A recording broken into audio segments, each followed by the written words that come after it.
Hello दोस्तों, welcome back free circuit lab में आपको स्वागत करता हूं। दोस्तों इस वीडियो में मैं दिखाऊंगा कि एक कंप्यूटर के SMPS से कैसे 14 वोल्ट 10 एम्पियर की बैटरी चार्जर बनाया जाए। 14 वोल्ट इसलिए बता रहा हूं क्योंकि 12 वोल्ट बैटरी को चार्ज करने के लिए 14 वोल्ट की ज़रूरत होती है। और यहाँ पर एक नॉब भी दिया हुआ है जिसके चलते आप छोटा बैटरी के लिए कम एम्पियर दे सकते हैं और बड़ी बैटरी के लिए ज़्यादा एम्पियर भेज सकते हैं। दोस्तों वीडियो शुरू से पहले कुछ अनाउंसमेंट करता हूं कि इस वीडियो को आप एक क्लास की तरह समझिए। अगर आपको जल्दबाजी है, कुछ और काम करना है तो आप इस वीडियो को मत देखिए। अगर आपको कुछ सीखना है, एक्चुअल में इस चीज़ को बनाना है और इलेक्ट्रॉनिक्स की कुछ ज्ञान लेना है तो इस वीडियो का आप जरूर देखें पूरा लास्ट तक। इसमें मैं हर कुछ एक्सप्लेन करूँगा कि एक पावर सप्लाई के अंदर कैसे वोल्टेज रेगुलेशन होती है और कैसे करंट रेगुलेशन किया जाता है। इन दोनों को हैक करके कैसे इस चीज़ को एक बैटरी चार्जर में कन्वर्ट किया जाता है। तो इसके चलते आप एम्पियर भी लिमिट कर पाएंगे, छोटा बैटरी के लिए कम, बड़ी बैटरी के लिए ज़्यादा। और वोल्टेज को तो हैक कर ही लिया, 12 वोल्ट था इसको 14 वोल्ट कर दिया। तो वो जो चीज़ मैंने पहला वीडियो में दिखाया था, जो पार्ट 1 था, उसमें दिखाया था कि इस 12 वोल्ट की सप्लाई को कैसे 14 वोल्ट करना है। उसमें मैंने फीडबैक को तोड़ा था, मतलब कि हैक किया था। और इस वीडियो में मैं एक और प्रोटेक्शन आपको लगा के दिखाऊंगा कि जो करंट लिमिट प्रोटेक्शन, ये अगर आप सेट करते हैं कि आपने मान लीजिए 3 एम्पियर पे सेट किया तो ये 3 एम्पियर से ज़्यादा नहीं भेजेगा, चाहे आपका बैटरी में चार्ज कम हो या फिर ज़्यादा हो। तो ये एक बैटरी को चार्ज करने के लिए एक मैंडेटरी फीचर है। तो दिखाऊंगा सब कुछ आपको, एक सर्किट लेवल पे पूरा समझाऊंगा कि कैसे ये सब काम करना है। इनफैक्ट हम इसके साथ एक और IC भी लगा के वो काम करेंगे। और दोस्तों सेकंड अनाउंसमेंट है, अगर आप एब्सोल्यूट बिगिनर है तो इस चीज़ को घर पे ट्राई ना करें, क्योंकि यहाँ पर मेंस वोल्टेज रहती है 220 वोल्ट, वो काफ़ी डेंजरस होती है, वो आपको मार सकता है। तो 12 वोल्ट को जो मैंने 14 वोल्ट किया, वो करने के लिए मैंने इसकी जो फीडबैक लाइन है उसको हैक किया था। तो उसको हैक करने के लिए क्या करना पड़ता है, यहाँ पर ये जो IC का पिन है, ये पिन वोल्टेज को सेंस करता है कि कितना वोल्टेज आ रहा है। तो यहाँ पर इस IC का जो 16 नंबर की पिन है वो सेंस कर रहा है। आपके पावर सप्लाई में हो सकता है दूसरा कोई पिन सेंस कर रहा हो, नो प्रॉब्लम। तो इस पिन से जो सेंसिंग हो रहा है वोल्टेज का, वो रजिस्टर के थ्रू हो रहा है। तो मैंने रजिस्टर बदल के इसकी वोल्टेज को बदल किया था। और दोस्तों इस वीडियो में मैं दिखाऊंगा, और उस वीडियो का लिंक जो है आपको लास्ट में एंड स्क्रीन में मिल जाएगा। तो आप थोड़ा सा वेट करना और उस वीडियो को जाके लास्ट में देखना। और दोस्तों इस वीडियो में मैं क्या करूँगा, बस ये जो मैंने एक और अलग सर्किट बोर्ड इंस्टॉल किया जिसके अंदर एक IC भी है। इसके अंदर यहाँ पर देखिए एक ऑप एम्प IC है इस जगह पे, और उसके साथ कुछ रजिस्टर और एडिशनल सर्किटरी कुछ है। तो इसको यूज करके मैंने इसकी जो करंट जो लिमिट है वो ऐड किया। तो वो कैसे ऐड किया वही इस वीडियो में बताने वाला हूँ। तो चलिए बात करते हैं एक पावर सप्लाई के अंदर वोल्टेज और करंट की रेगुलेशन कैसे होती है। तो दोस्तों पावर सप्लाई में जो मेन IC चिप रहता है उसके अंदर मोस्ट प्रोबेबली 2 ऑप एम्प रहती है या फिर कंपैरेटर रहती है। 2 कंपैरेटर इस तरह की ट्रायंगल शेप में होती है। ओके, 2 कंपैरेटर रह सकती है, एक है वोल्टेज के लिए, एक है करंट के लिए। कंपनी ये स्पेसिफाई करके नहीं देता है, कंपनी बस 2 ऑप एम्प दे देता है। इसके अंदर इस मेन IC के अंदर बहुत सारे पिनें रहती है, उसके अंदर एक कंपैरेटर रहती है, 2 कंपैरेटर रहती है। तो वो कंपनी स्पेसिफाई नहीं करता है, जो डिजाइनर है वो स्पेसिफाई करता है कि कंपैरेटर 1 को करंट के लिए, कंपैरेटर 2 को वोल्टेज के लिए यूज करूँ या फिर उल्टा करूँ। वो उसके ऊपर है जो डिज़ाइन कर रहा है पावर सप्लाई को। तो दोस्तों ये ऑप एम्प होता क्या है एक्चुअली, तो ऑप एम्प के बारे में थोड़ा सा बता देता हूँ आपको जस्ट। तो ये ऑप एम्प जो है होता है एक कंपैरेटर। कंपैरेटर की 2 इनपुट पिन रहता है और एक आउटपुट पिन रहता है। इनपुट पिन का एक होता है पॉजिटिव इनपुट और एक होता है नेगेटिव इनपुट। तो अगर आप साइंटिफिक टर्म में बताते हैं तो ये होता है नॉन इन्वर्टिंग, ये है इन्वर्टिंग इनपुट। तो ये सब बोल के दिमाग खराब नहीं करेंगे, बस पॉजिटिव इनपुट और नेगेटिव इनपुट बताएंगे, यही काफ़ी है। और ये है आउटपुट। तो ये जो कंपैरेटर है इसका बेसिकली फंक्शन ये होता है कि नेगेटिव इनपुट में हम एक वोल्टेज सेट करते हैं, मान लीजिए 2.5 वोल्ट, मान लीजिए जस्ट ये वोल्टेज हमने कोई रजिस्टर डिवाइडर के मदद से सेट कर देते हैं। ओके, ये एक फिक्स्ड 5 वोल्ट मान लीजिए, और यहाँ पर 2 सेम रजिस्टर देने से 2.5 वोल्ट इस पॉइंट पे आ जाएगा। तो इसको दे के इस पिन में दे देते हैं, तो ये फिक्स्ड वोल्टेज की हो गया। और इस प्लस पिन का वोल्टेज अगर इस फिक्स्ड वोल्टेज से हाई होती है, मतलब कि 2.51 हो जाती है, यहाँ पर 2.50 है, तो 2.51 मतलब कि अगर ज़्यादा हो गया पॉजिटिव का वोल्टेज तो आउटपुट ऑन हो जाता है। आउट ऑन मतलब कि आउटपुट में हाई वोल्टेज आती है। और 2.5 से नीचे अगर प्लस पिन का वोल्टेज हो जाता है, मतलब कि 2.49 हो जाता है, तो आउटपुट ऑफ हो जाता है। तो दोस्तों ये बेसिकली एक कंपैरेटर कंपैरेटर की तरह काम कर रहा है। मतलब कि कंपैरेटर मतलब दो वोल्टेज को कंपैरिजन कर रहा है। मतलब कि यहाँ पर 2.50 वोल्ट है और जो आप वोल्टेज यहाँ पर दे रहे हैं उसको कंपेयर कर रहा है। मतलब कि वो इस लेवल के ऊपर है या फिर नीचे है। अगर ऊपर है तो आउटपुट ऑन और अगर नीचे है तो आउटपुट ऑफ। यही सिंपली इसका फंक्शन है कंपैरेटर का। तो दोस्तों इससे कैसे वोल्टेज करंट रेगुलेशन होगा, ये तो बड़ी सवाल है। तो मान लीजिए हम लोग जो पावर सप्लाई बनाया उसको 12 वोल्ट में रेगुलेट करना चाहते हैं। मतलब कि 12 वोल्ट से ऊपर ना आए वोल्टेज और 12 वोल्ट से नीचे भी ना आए। तो पावर सप्लाई का वोल्टेज 12 वोल्ट में फिक्स करने के लिए 12 वोल्ट से एक रजिस्टर डिवाइडर बनाना पड़ता है। दो रजिस्टर डिवाइडर ऐसे बनाना पड़ता है ताकि इस पॉइंट में 12 वोल्ट आने से, इस पॉइंट में 12 वोल्ट आने से ही इस पॉइंट में 2.5 वोल्ट आए। तो अगर 12 वोल्ट से ज़्यादा हो जाती है, मतलब कि 12.1 आ जाती है, तो ये 2.51 या फिर समथिंग कुछ हो जाएगा। और ये अगर 12 वोल्ट से नीचे आ जाती है, मतलब कि 11.98 ऐसा कुछ आ जाता है, तो ये 2.49 आ जाएगा। तो यही चीज़ यहाँ पर होती है। तो ये नेगेटिव पॉइंट में एक फिक्स्ड वोल्टेज दिया जाता है और पॉजिटिव पॉइंट में जो है दो रजिस्टर की डिवाइडर रहती है, एक ग्राउंड के साथ और एक ये है जो 12 वोल्ट की आउटपुट लाइन है, जो पावर सप्लाई का आउटपुट लाइन 12 वोल्ट। तो इस तरह की दो रेजिस्टेंस रहती है। तो इस रेजिस्टेंस की मदद से यहाँ पर जो वोल्टेज आती है वो इस वोल्टेज से सेम हो जाती है। और जैसे ही ये आउटपुट जो है ऑन हो जाती है तो यहाँ पर एक एरर सिग्नल डेवलप हो जाती है और वो एरर सिग्नल इस आईसी चिप को, मतलब कि इसका जो जिस सेक्शन में वो स्विचिंग सिग्नल बन रही है, जो ट्रांजिस्टर को स्विच कर रहा है, उस स्विचिंग सिग्नल को वो चेंज कर दे रहा है, उसका ड्यूटी साइकिल चेंज कर दे रहा है और वोल्टेज को डाउन कर देता है। डाउन करके फिर से वो लिमिट में लाना चाहता है। फिर वो डाउन होने से आउटपुट ऑफ हो जाता है। फिर वो हाई करता है, मतलब कि स्विचिंग को हाई करता है तो वोल्टेज हाई होता है। फिर से एरर सिग्नल डेवलप होती है, फिर से वो स्विचिंग को डाउन करता है। तो ऐसे जो है वोल्टेज अप डाउन थोड़ा थोड़ा सा होता रहता है। मतलब कि 12 वोल्ट का जो सप्लाई है उसका वोल्टेज जो है मान लीजिए 11.8 से 12.2 तक ये वेरी करता रहता है। तो इसका जो मीन वैल्यू होता है 12 वोल्ट। तो आउटपुट में जो कैपेसिटर्स रहती है, कोई भी पावर सप्लाई का आउटपुट में कैपेसिटर्स रहती है, तो वो कैपेसिटर इस जो कम ज़्यादा वोल्टेज है इसको वो काफ़ी हद तक लेवल कर देता है। मतलब कि 12 वोल्ट में वो लेवल कर देता है। तो इस तरह से जो SMPS है उसका वर्किंग काम करती है। अगर इनके समझ नहीं आया तो फिर से समझाता हूँ। देखिए, जो पावर सप्लाई का मेन आईसी है उसके अंदर दो कंपैरेटर रहती है। तो उसका एक कंपैरेटर का सिस्टम मैंने बताया, कंपैरेटर कैसे काम करती है।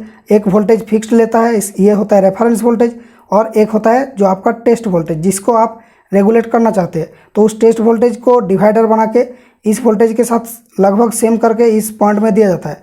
तो अगर टेस्ट वोल्टेज हमारा डिजायर्ड वोल्टेज 12 वोल्ट से ऊपर हो जाती है तो ये वोल्टेज जो है इस वोल्टेज से ऊपर हो जाएगा, तो आउटपुट ऑन हो जाएगा। और आउटपुट ऑन होने से एरर सिग्नल माना जाता है, इसको आउटपुट ऑन होना को एरर सिग्नल माना जाता है। तो उस एरर सिग्नल से इसकी जो ड्राइवर सर्किट है, मतलब कि इस मेन आईसी का जो ड्राइवर सेक्शन है वहाँ पर एरर पहुँच जाती है। तो एरर आया मतलब कि वो जो है उसका ड्यूटी साइकिल को डाउन कर देता है, स्विचिंग को डाउन करता है। तो जो पावर सप्लाई का वोल्टेज है वो डाउन होने जाता है। तो ये जो है 12 वोल्ट था ये डाउन होने लगता है, मतलब कि 11.8 मान लीजिए। तब यहाँ पर जो है एरर हट जाती है, क्योंकि ये जो वोल्टेज है डाउन हो गया तो ये जो आउटपुट है ये ऑफ हो जाएगा, तो एरर हट जाती है। तो ये जो स्विचिंग जो ड्राइवर सर्किट है, मतलब ड्राइवर जो सेक्शन है, वो जो है इसका स्विचिंग को फिर से मतलब कि बढ़ाता है। तो ये जो वोल्टेज को बढ़ाने लगता है। तो 11.8 आया था उसको बढ़ा के 12 किया, फिर 12.2 किया, फिर से एरर सिग्नल आ जाते हैं। तो इस तरह से ये जो है रेगुलेशन चलता रहता है। तो दोस्तों पिछले वीडियो में मैंने जस्ट एक सिंपल काम किया था, जिसके चलते इस 12 वोल्ट में जो रेगुलेशन किया हुआ था वो 14 वोल्ट में शिफ्ट हो गया। तो हमारा पावर सप्लाई जो है अब 14 वोल्ट आउटपुट करने लगेगा। तो ये कैसे किया, तो यहाँ पर जो दो डिवाइडर है इसमें से ऊपर वाला डिवाइडर को अगर कम करते हैं, अगर इस रेजिस्टेंस मान लीजिए 10 के था, इसको अगर 9 के करेंगे तो ये 12 वोल्ट से कम वोल्टेज आने से ही यहाँ पर 2.5 वोल्ट आ जाएगी। तो ये जो है सप्लाई का जो आउटपुट है उसको कम करेगा। अगर इस नीचे वाले रेजिस्टेंस को कम करते हैं, इसको फिक्स्ड रख के, तो ये जो है सप्लाई का जो आउटपुट इसको बढ़ाता है, क्योंकि ये इस पॉइंट पे 2.5 वोल्ट चाहता है, क्योंकि यहाँ पर भी 2.5 है तो इसको 2.5 ही रखेगा ये। तो इस रजिस्टर को अगर नीचे वाले रजिस्टर को कम करते हैं, वैल्यू इसका कम करते हैं, तो ये जो है आउटपुट वोल्टेज 14 वोल्ट आने से 2.5 वोल्ट इसमें आएगी, क्योंकि ये रजिस्टर कम हो चुका है। अब ये ज़्यादा लोड दे रहा है इस लाइन में, इसलिए ज़्यादा वोल्टेज देने से वो 2.5 वोल्ट शिफ्ट कर पाएगा इसको। तो इसलिए मैंने जो किया था, यहाँ पर जो रजिस्टर था उसके साथ पैरेलल में एक 47K रजिस्टर लगा दिया था, उसी से हमारा जो है ये 14 वोल्ट में एडजस्ट हो गई थी। लेकिन ये उतना भी सिंपल नहीं है, यहाँ पर एक और प्रॉब्लम आ गया था। जो इस पावर सप्लाई का एक प्रोटेक्शन था जो मॉनिटर करता है कि इस पावर सप्लाई का हर वोल्टेज जो है एक हद से ऊपर में ना जाए, मतलब कि ओवर वोल्टेज प्रोटेक्शन बोलते हैं उसको। तो वो प्रोटेक्शन ट्रिगर हो जा रहा था, तो उस प्रोटेक्शन को भी मैंने बाईपास किया था।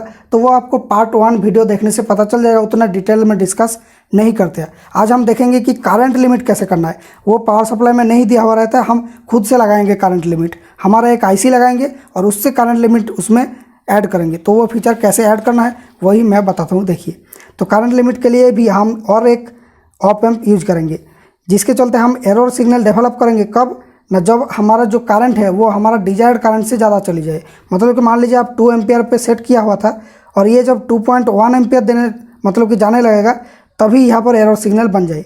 तभी हमारा रेगुलेशन काम करेगा। एरर सिग्नल बनने से वोल्टेज कम हो जाएगा तो एम्पियर भी कम हो जाएगा।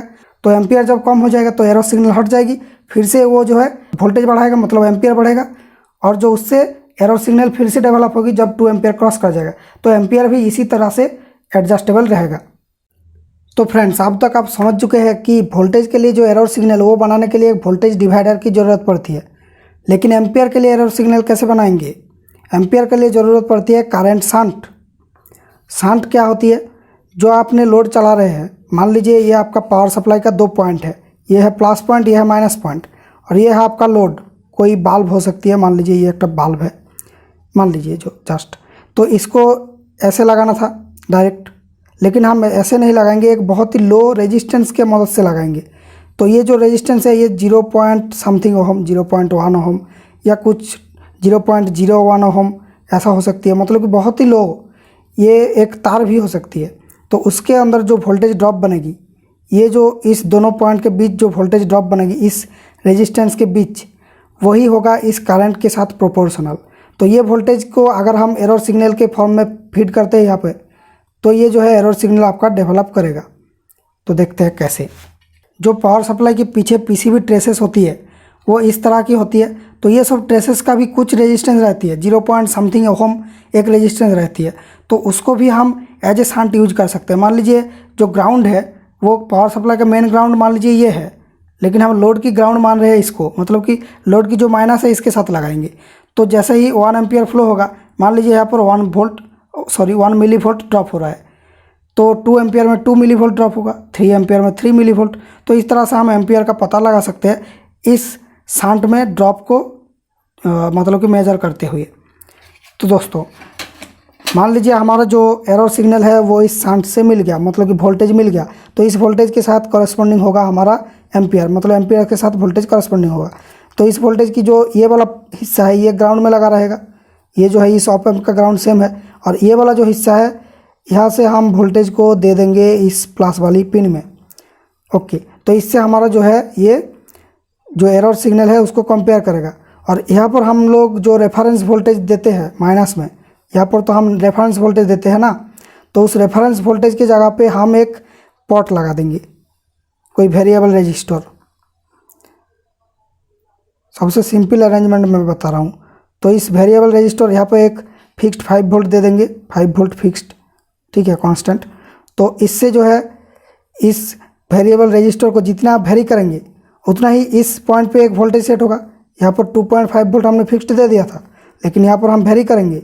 तो वेरी करने से क्या होगा, इस वोल्टेज को भी ये मतलब कि वेरी करता रहेगा। तो जब आप इसको बहुत ही कम दिया, मतलब कि मान लीजिए 0.1 वोल्ट इसमें दिया, तो इसमें भी 0.1 वोल्ट से ऊपर जाने से ये एरर सिग्नल डेवलप करेगी, और 0.1 से कम होने से एरर सिग्नल हट जाएगी। और अगर आप इसको बढ़ा दिया, मतलब कि 0.5 कर दिया, तो ये 0.5 में एरर सिग्नल डेवलप होगी, 0.5 से कम होना तो एरर सिग्नल जो है आपका हट जाएगी। तो इस तरह से ये काम करेगी। अब दोस्तों, आपका जो शंट वायर है, जो शंट पीसीबी ट्रेस या फिर कोई भी resistance wire, resistive wire, low resistance जो भी ले रहे हैं आप, तो उसके अकॉर्डिंग ये डिपेंड करेगा कि ये वोल्टेज आपका कितने एम्पियर में आएगा। 0.5 वोल्ट 5 एम्पियर में लाने के लिए आपका 0.1 ओहम शंट लगाना होगा। 0.5 वोल्ट आपका 5 एम्पियर में लाने के लिए 0.1 ओहम की शंट लगाना होगा। और अगर आप चाहते हैं कि 5 एम्पियर में 0.05 वोल्ट आए, 0.01 ओहम का शंट लगाना होगा। तो ये बेसिकली एक V equals to I R जो फॉर्मूला होता है ओहम्स लॉ, इसी के थ्रू आप इसको कैलकुलेट कर सकते हैं। और दोस्तों शांट वायर के लिए एक और कैलकुलेशन ज़रूरी है जो है पावर वेस्ट। शांट वायर में कितना पावर आपका वेस्ट हो रहा है। तो अगर आपका 0.5 वोल्ट 5 एम्पियर में वेस्ट हो रहा है तो वोल्ट और एम्पियर दोनों को मल्टीप्लाई करेंगे तो आपको पावर मतलब कि कितना हीट जनरेट हो रही है वो मिल जाएगा। तो 5 इंटू 0.5 मतलब कि 2.5 वाट हीट होता है। तो ये बहुत ही ज़्यादा हीट होता है, तो इससे जो है आपका पीसीबी ट्रेस हीट हो जाएगी। तो आप 0.1 ओहम का शांट यूज नहीं कर सकते, तो आप 0.01 ओहम का यूज कीजिए। उसमें जो है पावर सप्लाई की जो वाटेज बनेगी वो बहुत ही कम बनेगी। और या फिर 0.02 05 ये सब आप यूज कर सकते हैं, नो प्रॉब्लम। तो ये आपके हिसाब से आप चूज कर लेना। आप जब मैं इस सर्किट को दिखाऊंगा तो आपको अच्छे से पता चलेगा, जस्ट थोड़ा सा वेट कीजिए। अब दोस्तों शांट वायर और ये जो वोल्टेज डिवाइडर है इससे तो हमें मिल गया कि एरर सिग्नल हम जनरेट कर लिए। तो इस एरर सिग्नल को देंगे कहाँ पे? तो दोस्तों एरर सिग्नल देने के लिए आपको एक ऐसा जगह ढूंढना पड़ेगा जहाँ पर ये एरर सिग्नल हाई होने से वोल्टेज जो है कम होता है और एरर सिग्नल लो होने से वोल्टेज बढ़ती है। लेकिन हमारा जो ये पॉइंट है, इस पॉइंट में अगर हम देना चाहते हैं कि इस पॉइंट में वोल्टेज जब हाई होगा, एरर सिग्नल जब हाई होता है, अगर इस पॉइंट में हम एरर सिग्नल को फीड कराते हैं तो इस पॉइंट में वोल्टेज हाई होने से क्या होता है, ये वोल्टेज जो है कम हो जाएगा और वोल्टेज लो होने से ये वोल्टेज ज़्यादा होगा। क्योंकि ये यहाँ पर की वोल्टेज अगर हाई हो जाती है तो 2.5 वोल्ट से ज़्यादा चली जाएगी। तो ये जो पावर सप्लाई की वोल्टेज ये कम आने से ही 2.5 से ज़्यादा चल जाएगी। तो ये वोल्टेज जो है कम हो जाएगा ये एरर सिग्नल आने से। और एरर सिग्नल अगर हट जाती है मतलब कि ये 0 वोल्ट आ जाती है तो यहाँ पर जो है ये एक रेजिस्टेंस के थ्रू जाएगा। सॉरी मैंने बताना भूल गया, ये एक रेजिस्टेंस के थ्रू जाएगा। जो 47 के हमने लगाया था ना इसके साथ, ग्राउंड के साथ पैरेलल में, वो यहाँ पर दे देंगे।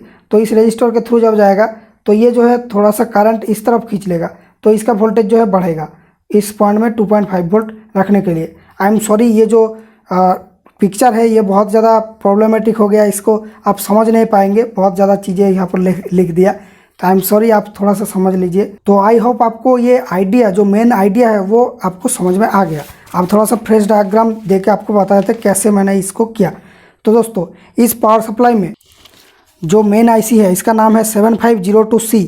ये जो आईसी है ये ओनली 1 एरर एम्पलीफायर ऑफर करती है। मतलब कि मैंने जो बताया यहाँ पर आईसी में 2 एरर एम्पलीफायर रहती है, लेकिन इस आईसी में ओनली 1 एरर एम्पलीफायर है, इसलिए मुझे बाहर से एक और एम्पलीफायर आईसी देना पड़ा। ये जो आईसी है ये कंपैरेटर आईसी है LM393। इसकी जगह आप कोई भी दूसरा कंपैरेटर आईसी यूज कर सकते हैं, जैसे कि LM324 या फिर कोई एम्पलीफायर का जो आईसी है जैसे होम थिएटर में लगती है बेस फिल्टर आईसी 4558, वो भी होता है एक ऑप एम्प। या फिर आप कोई LM358, इससे बहुत ज़्यादा लोग यूट्यूब पे प्रोजेक्ट करता है LM358, ये आईसी बहुत ही ज़्यादा अवेलेबल है, इसको भी आप यूज़ कर सकते हैं, नो प्रॉब्लम। जस्ट इसका जो पिन आउट है वो आप गूगल में सर्च करेंगे तो ये ट्रायंगल आपको मिल जाएगा। तो कोई भी आईसी हो उसके अंदर इस ट्रायंगल को फाइंड कर लेना, उसी से आपका जो आइडिया है वो आपको पता चल जाएगा कैसे करना है। तो फ्रेंड्स देखिए, जो हमारा मेन आइडिया था एरर सिग्नल जनरेट करना एम्पियर के लिए, तो ये जो तार है येलो तार, इससे जो है हमारा नेगेटिव आ रही है, मतलब कि ये ग्राउंड के साथ जुड़ा है यहाँ पर ग्राउंड पॉइंट में। तो ये नेगेटिव आके ये जो मीटर है इसका जो एम्पियर वाली पॉइंट है यहाँ पर घुसा, ओके। और ये जो पॉइंट है इससे हमारा लोड का नेगेटिव लगा, मतलब कि लोड से जो करंट है वो आके यहाँ से यहाँ तक जाती है, ओके। तो ये इसके बीच एक शंट रेजिस्टेंस है, इसका जो रेजिस्टेंस है R018 SMD कोड है, मतलब कि 0.018 ओहम, मतलब कि 0.02 ओहम का शंट ऑलरेडी हमारा इस मीटर के अंदर बना हुआ है, इसलिए मुझे कोई पीसीबी ट्रैक को लेना नहीं पड़ा, इसी को मैंने एज ए शंट यूज किया, ओके।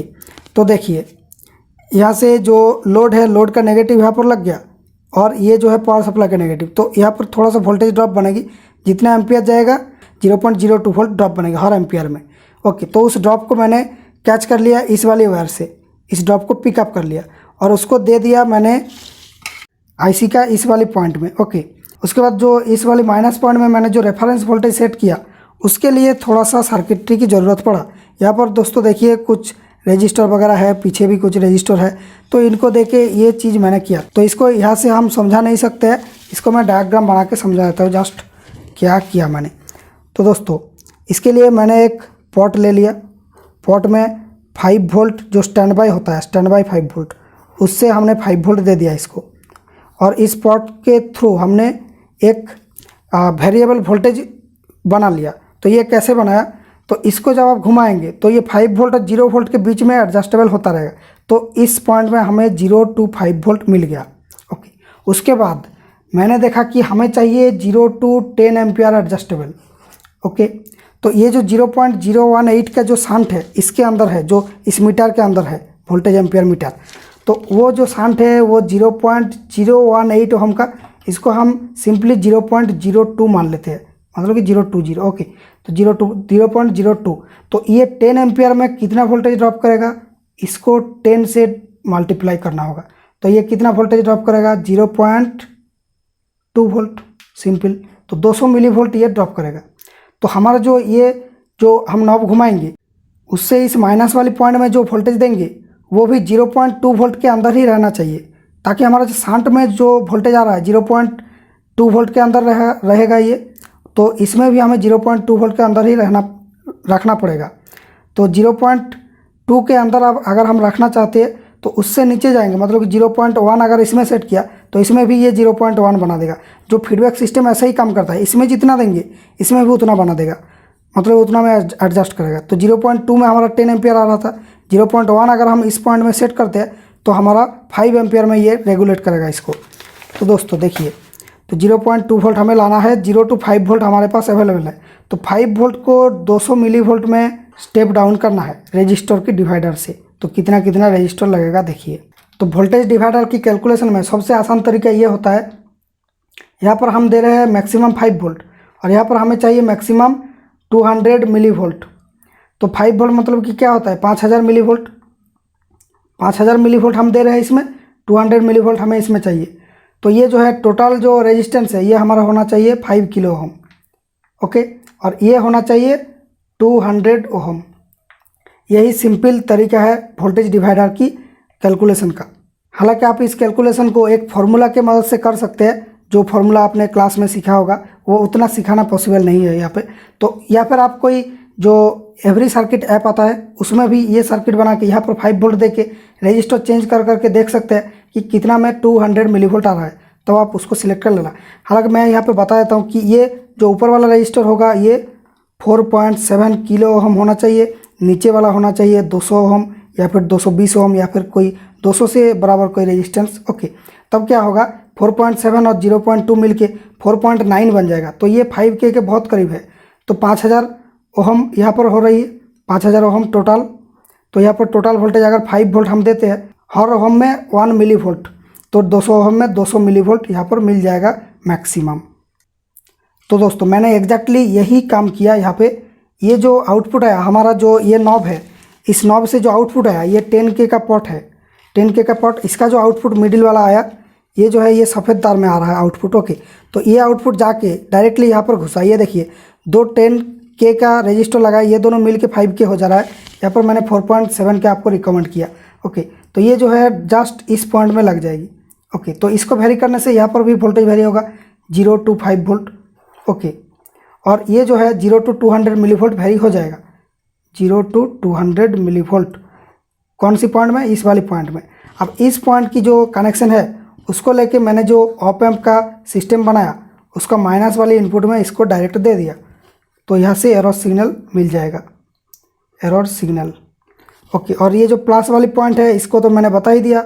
जो ये मीटर है इसका जो ऊपर वाली टर्मिनल है ये शांट की पॉजिटिव टर्मिनल हो रहा है, इससे जो ये वाला वायर आ रहा है उसको मैंने लगा दिया। ये हालांकि खुल गया, इसको हम बाद में सोल्डरिंग कर लेंगे। तो इसका भी डायग्राम बना देता हूँ। ये है +12 वोल्ट पॉइंट, ये है ग्राउंड पॉइंट, और लोड जो है, लोड का प्लस और ये है माइनस। तो लोड का प्लस जो है मतलब कि बैटरी, लोड के तरफ से हम मानिए आप ये बैटरी है, तो बैटरी का प्लस जो है डायरेक्ट जाएगा, और ग्राउंड जो है वो जो मीटर का शांट वायर है उसके अंदर से जाके लोड में लगेगा, बैटरी में। दोस्तों ये है फाइनल डायग्राम। तो इसको समझा के और कुछ एडिशनल इन्फॉर्मेशन आपको दे के इस वीडियो को ख़त्म करेंगे, बहुत ज़्यादा लॉन्ग हो चुका है। तो फ्रेंड्स देखिए, ये मेरा जो LM358 जो ऑप एम्प है ये मैंने ऐड किया। हालांकि मैंने 393 ऐड किया, तो आपको 358 देके समझाता हूँ क्योंकि ये आईसी बहुत ज़्यादा वाइडली अवेलेबल है, हो सकता है आपके पास भी है। तो इस आईसी के अंदर 2 ऑप एम्प रहती है, तो ये 2 ऑप एम्प एक ही पैकेज में रहती है। ओके, तो इसका ये वाला पिन होता है 3 नंबर पिन है प्लस इनपुट और 2 नंबर पिन है माइनस इनपुट, जो मैंने आपको बताया। और 8 नंबर के होता है वीसीसी पिन और 4 नंबर के होता है ग्राउंड पिन, ये ग्राउंड में लगती है। और जो 1 नंबर की पिन होता है आउटपुट पिन। ओके, तो यहाँ पर कैसे मैंने ये जो शांत वायर वगैरह ये सब कैसे लगाया ये दिखाते हैं आपको। तो ये है आपका 12 वोल्ट लाइन जो इस पावर सप्लाई से आया, ये वाला ये वाला 12 वोल्ट लाइन। Okay, positive. और जो नेगेटिव है, नेगेटिव जो ग्राउंड से आएगा ये येलो लाइन, वो जाएगा शांत में। ये देखिए शांत में गया और शांत से निकाल के वो बैटरी में जाएगा। तो देखिए शांत में गया, शांत से निकाल के ये जो तार ये फाइनली बैटरी में जाएगा माइनस, और प्लस जो है वो डायरेक्ट बैटरी में चला जाएगा। तो देखिए आप कैसे हो रहा है ये। तो इस शांत में थोड़ा सा वोल्टेज ड्रॉप बनेगी, जितना एम्पियर बैटरी के थ्रू पास करेगा, एम्पियर जितना पास करेगा इस तरफ, वो यहाँ पर वोल्टेज ड्रॉप बनेगी। तो ये ड्रॉप जो है 10 एम्पियर में 200 मिली वोल्ट आपको बताया उस वाले पेज में, उसको हमें फीड करना था आईसी का जो ऑप एम्प का उसका पॉजिटिव लाइन में। तो ये जो पॉजिटिव इन लाइन है ये 3 नंबर पिन है, तो इसलिए 3 नंबर पिन में फीड करा दिया इसको इस तरह से, ये देखिए इस लाइन से। और दोस्तों जो ग्राउंड है, आईसी का जो ग्राउंड है वो आपको मेन ग्राउंड में देना पड़ेगा, क्योंकि बैटरी का जो ग्राउंड है वो शांत के बाद है, यहाँ पर वोल्टेज ड्रॉप बनेगी। तो आईसी का ग्राउंड जो है 4 नंबर का पिन वो मेन ग्राउंड में लगेगा, मतलब कि ये जो येलो तार है ये जहाँ से आ रहा है मेन ग्राउंड वहाँ से लगेगा आईसी का जो माइनस पिन है। आईसी का प्लस पिन प्लस 12 वोल्ट में दे सकते हैं। और जो पिन 2 है ये है माइनस इनपुट, मतलब कि यहाँ पर हमने जो एडजस्टेबल जो सिग्नल है, एडजस्टिंग सिग्नल जो हमने ये पॉट घुमाएंगे ये वाला, तो ये जो सिग्नल है वो जाएगा पिन 2 में। कैसे जाएगा, तो ये देखिए 5 वोल्ट स्टैंड बाई जो है, स्टैंड बाई 5 वोल्ट, उससे जो है एक पॉट लगा दिया ये वाला पॉट, तो इससे जो है 5 वोल्ट और 0 वोल्ट के बीच ये एडजस्ट होगा। तो उससे जो वो वाली लाइन 0 to 5 वोल्ट जो एडजस्टेबल वो वाला लाइन गया ये डिवाइडर में 4.7 और 200 ओम। ओके, 4.7 के और 200 ओम। तो ये डिवाइडर का जो ग्राउंड है ये भी मेन ग्राउंड में लगा हुआ है, इसमें नहीं। ओके, और ये जो मिडिल वाली पॉइंट यहाँ पे ये जो 0 to 5 वोल्ट था ये कन्वर्ट होके हो गया 0 to 200 मिली वोल्ट। ये कन्वर्ट होने के बाद ये हो गया और ये जाके पहुँचा यहाँ पे। ओके, 0 to 200 मिली वोल्ट और यहाँ पर मैक्सिमम 200 मिली वोल्ट। तो ये दोनों यहाँ पर कंपैरिजन होगा, दोनों वोल्टेज के बीच में कंपैरिजन किया जाएगा, कौन सा ज़्यादा है कौन सा कम है, उसके थ्रू ही ये एरर सिग्नल डेवलप करेगी। तो यहाँ पर जो है एरर सिग्नल डेवलप होगी। ओके, इस पॉइंट में, आउटपुट पॉइंट में।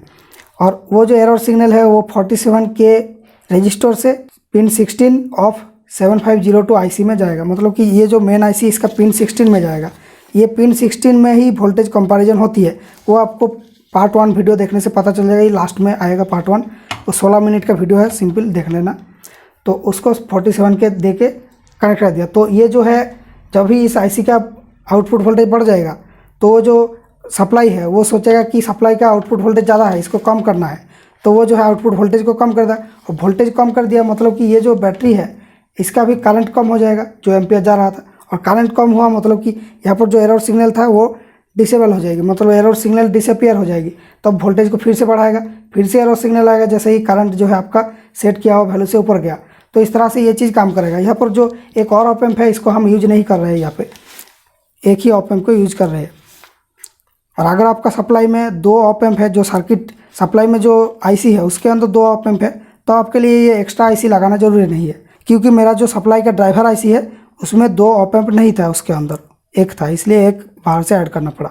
दोस्तों मैंने आपको अभी तक एक चीज़ नहीं बताई, इस तरह से अगर आप करते हैं सिस्टम सब आपका ठीक चलेगा, सब कुछ चलेगा। ये जो है एम्पियर एडजस्टेबल ये भी चलेगा, नो प्रॉब्लम। लेकिन इस ट्रांसफार्मर से आवाज़ आएगा, ची करके आवाज़ आएगा इस ट्रांसफार्मर से, तो उस आवाज़ को हटाने के लिए हमें एक नेगेटिव फीडबैक नेटवर्क देना पड़ेगा। नेगेटिव फीडबैक क्या होती है, जो ये रेस्पॉन्स कर रहा है, रेस्पॉन्स टाइम को कम करना है, मतलब कि जैसे ही करंट बढ़ गया ऐसे ही ये इसका ड्यूटी साइकिल चेंज कर दिया, और वैसे ही करंट ज़्यादा हो गया, करंट ज़्यादा कम ज़्यादा, ये बहुत ही हाई स्पीड में होता रहेगा। तो इस स्पीड को कम कराना है, उससे जो है हमारा नॉइज जो है वो रिडक्शन हो जाएगी और पावर सप्लाई स्टेबिलिटी में रन करेगी। तो मतलब कि जैसे ही ये एरर सिग्नल डेवलप हुआ तुरंत रेस्पॉन्स नहीं करना चाहिए, उसके बाद थोड़ा सा डिले रहेगा, उसके बाद रेस्पॉन्स करेगा। तो डिले नेटवर्क जो है वो देने के लिए हमें जो है नेगेटिव फीडबैक नेटवर्क देना पड़ता है।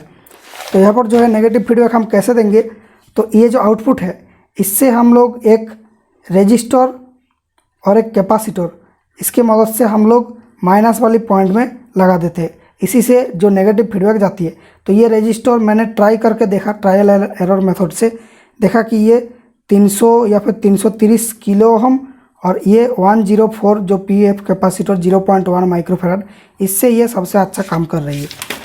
तो हम लोग यहाँ पे जो डिले नेटवर्क या फिर जो नेगेटिव फीडबैक नेटवर्क ऐड कर देते हैं। तो ये जो आउट पिन मतलब कि पिन 1 से आएगा ये, तो ऐसे एक रजिस्टर मान लीजिए ये, और एक कैपेसिटर 104 और ये है 330 किलो ओम, इससे ये लग जाएगी ये माइनस वाली पिन मतलब कि पिन 2 में। तो इसी तरह से आपका जो है ये डिले नेटवर्क काम करेगा। तो ये है आपका फाइनल सर्किट। तो इसको आप स्क्रीनशॉट ले लेना, ये लीजिए स्क्रीनशॉट।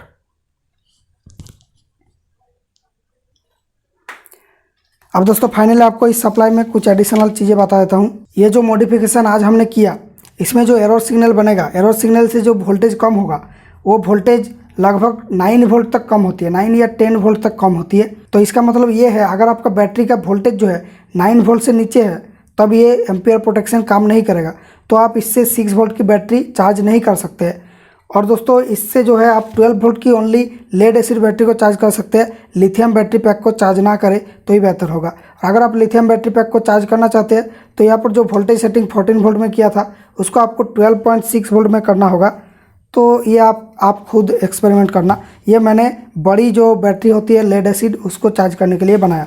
तो ये लेड एसिड बैटरी के लिए काफ़ी फाइन वर्क करता है, क्योंकि एरर सिग्नल जनरेट होने से अगर ये 10 वोल्ट तक कम कर देता है वोल्टेज को, तब ये एम्पियर जो है 0 हो जाता है, क्योंकि लेड एसिड बैटरी का वोल्टेज 10 वोल्ट से ऊपर ही रहता है। और ये जो है शॉर्ट सर्किट में वो प्रोटेक्शन काम नहीं करेगा। शॉर्ट सर्किट में मेरा ये जो एम्पियर, आप सोच सकते हैं कि अगर आप इसको शॉर्ट भी कर देते हैं, एम्पियर अगर 5 एम्पियर में सेट है तो 5 एम्पियर ही जाएगा इस शॉर्ट में। नो, क्योंकि ये 9 या 10 वोल्ट से नीचे एरर सिग्नल पे डाउन नहीं कर सकता है। इसलिए शॉर्ट प्रोटेक्शन जो है आईसी का जो मेन प्रोटेक्शन शॉर्ट प्रोटेक्शन है उसके ऊपर डिपेंडेंट रहेगा। मतलब कि जो पावर सप्लाई का इनबिल्ट शॉर्ट प्रोटेक्शन था उसके ऊपर डिपेंडेंट रहेगा। ये जो है आप शॉर्ट करने से वो उतना एम्पियर नहीं देगा, ये कांस्टेंट करंट सोर्स के जैसा काम नहीं करेगा। और दोस्तों एक और बात, आप जब इसको बैटरी के साथ लगाएंगे तो बैटरी से जो वोल्टेज वापस आ जाएगा यहाँ पे, तो यहाँ पर जो 12 वोल्ट की लाइन था वहाँ पर 12 वोल्ट पहुँच जाएगी। तो ये जो फ़ैन है ये घूमता रहेगा, ये फ़ैन बैटरी में कनेक्ट करने से घूमता रहेगा, चाहे आप इसमें एसी सप्लाई दो या ना दो। मतलब कि इस SMPS ऑफ है या फिर ऑन है, ये फ़ैन घूमता रहेगा। इसलिए मैंने क्या किया, इस फैन को ग्राउंड और -12 वोल्ट के बीच लगा दिया। ओके, तो इस फैन का देखिए माइनस को जो है -12 वोल्ट लाइन में लगा दिया यहाँ पे, और जो इसका प्लस है इसको इसका ग्राउंड में लगा दिया। तो जो है ये SMPS ऑन ना होते ही यहाँ पर -12 वोल्ट में नेगेटिव वोल्टेज नहीं आएगा, तो ये फ़ैन नहीं चलेगा। जैसे ही हम एसी सप्लाई ऑन करेंगे तो ही ये फ़ैन चलेगा। और दोस्तों ये जो मीटर है, इस मीटर का एक VCC लाइन होता है, मतलब कि पावर सप्लाई लाइन, ये वाला रेड तार। तो इस रेड तार को मैंने स्टैंड बाई 5 वोल्ट में दिया, ये देखिए 5 वोल्ट स्टैंड बाई में। और इसका जो येलो तार है ये एब्सोल्यूट वोल्टेज मेजरमेंट की तार है। तो इसको जहाँ पे देंगे उसका वोल्टेज को ये डिस्प्ले करेगा। तो इसको मैंने दे दिया, ये देखिए पॉजिटिव लाइन में, जहाँ से फैन कनेक्टेड था। ये जो है डायरेक्टली कनेक्टेड है इस आउटपुट की पॉजिटिव के साथ भी। और इसका जो ग्राउंड है इसको मेन ग्राउंड में लगाया, शांत के बाद नहीं, शांत के पहले। तो दोस्तों ये वाला जो आईसी का आउटपुट बताया 47K से ये पिन 16 में जा रही है, वो कहाँ से जा रहा है देखिए। ये जो है आईसी का आउटपुट, ये सफ़ेद वाला तार, ये वाला, ये जो है देखिए 47K रजिस्टर ये वाला है, यहाँ पर देखिए ये। तो इसके थ्रू ये चली जाती है, इसका जो फीडबैक लाइन है मतलब कि पिन 16 उसमें चली जाती है। और जो मैंने पहले बताया था कि पिन 16 से जो एक रेजिस्टेंस ग्राउंड में लगेगी, यहाँ पर बताया था ना एक रेजिस्टेंस पैरेलली ग्राउंड में लगेगी, तो उसको खोल के जस्ट इसको खोल देना है और उसको यहाँ पर लगा देना है। मतलब कि ये जो आईसी है, ये आईसी का जो आउटपुट है, ये जब ऑफ हो जाएगा तो इस पॉइंट में ग्राउंड मिलेगा, और ये जब ऑन हो जाएगा इस पॉइंट में वोल्टेज मिलेगा 12 वोल्ट। हालांकि ये जो वोल्टेज VCC जितना है उतना मिलेगा। तो यहाँ पर 12 वोल्ट है VCC, इसलिए 12 वोल्ट के करीब मतलब कि 11 वोल्ट मिल सकता है। ओके, तो इस आईसी का जो फीडबैक पिन है उसको जब एरर सिग्नल मिला, मतलब कि 12 वोल्ट इस 47K रजिस्टर के अंदर से मिला, तो वो सोचेगा कि सप्लाई का वोल्टेज बढ़ गया, अब कम करना है। और जब वो जो है आईसी का एरर सिग्नल हट गया तो आईसी का आउटपुट में जो है ग्राउंड मिल जाएगा, इस तार में ग्राउंड मिल जाएगा। तो ये जो है थोड़ा थोड़ा सा करंट चुराता रहेगा उस फीडबैक पिन से, तो उसका जो है वोल्टेज डाउन हो जाएगा, तो वो उसका वोल्टेज को ऑफ करने की कोशिश करेगी। तो इस तरह से ये एम्पियर जो प्रोटेक्शन है ये काम करेगा, मतलब कि एम्पियर की जो एडजस्टेबल रेगुलेशन वो काम करेगा। तो दोस्तों यही था इस पावर सप्लाई के बारे में। आई होप आपको बहुत सारी चीज़ें नॉलेज मिल गया होगा। ऐसा बहुत ही कम चैनल में आपको इतना नॉलेज मिलता है। तो अगर आपको मेरा वीडियो पसंद आता है, मेरा और वीडियोज़ देखिए। अगर ये चैनल पसंद है सब्सक्राइब कीजिए। अगर आपको मेरा काम पसंद आता है, आप इस चैनल को कुछ सपोर्ट करना चाहते हैं, तो आप ज्वाइन बटन में क्लिक करके मिनिमम 29 रुपीज़ पे करके ज्वाइन होके इस चैनल को मदद कर सकते हैं। अगर आपको क्रेडिट कार्ड डिटेल्स यहाँ पर देने में प्रॉब्लम है तो आप हमारा UPI ID में भी पे करके इस चैनल को मदद कर सकते हैं। दोस्तों thank you for watching. See you in my next video with a fresh and new idea.